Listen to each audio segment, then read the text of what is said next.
नमस्कार मित्रांनो 1 जानेवारी 2026 पासून रेशन धान्य वाटपात मोठा बदल होणार आहे.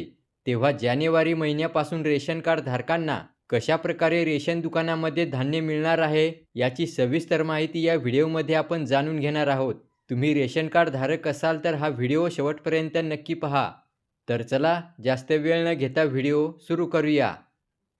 तर पहा मित्रांनो, राष्ट्रीय अन्न सुरक्षा अधिनियम 2013 अंतर्गत रेशन कार्ड धारकांना रेशन दुकानामध्ये दरमहा रेशन धान्य दिले जाते आणि याच दरमहा रेशन धान्य वाटपामध्ये 1 जानेवारी 2026 पासून मोठा बदल केला जाणार आहे. राज्यातील अंत्योदय अन्न योजना आणि प्राधान्य कुटुंब योजना या दोन्ही धान्य वितरणाचे प्रमाण जानेवारी 2026 पासून नव्याने निश्चित केले जाणार आहे. मित्रांनो, आतापर्यंत रेशन दुकानामध्ये अंत्योदय शिधापत्रिका धारकांना प्रति 25 किलो तांदूळ व 10 किलो गहू दिले जात होते, तर प्राधान्य कुटुंबांना प्रति सदस्य 4 किलो तांदूळ व 1 किलो गहू याप्रमाणे दिले जात होते.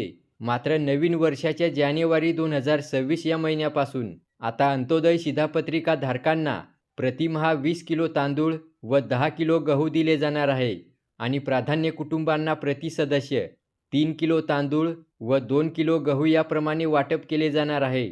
मित्रांनो, गहू कमी झाल्यामुळे आणि तांदळाचे प्रमाण वाढल्यामुळे या संदर्भात मोठ्या प्रमाणावर तक्रारी शासनाकडे गेल्या होत्या आणि याच पार्श्वभूमीवर आता जानेवारी 2026 या महिन्यापासून हा धान्य वाटपात मोठा बदल करण्यात आला आहे आणि यासाठी राज्य शासनाकडून मंजुरी पण मिळाली आहे.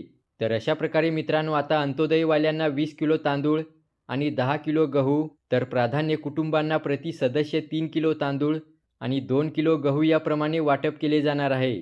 व्हिडिओला लाईक करा आणि चॅनेल सबस्क्राईब केला नसेल तर सबस्क्राईब अवश्य करा. धन्यवाद.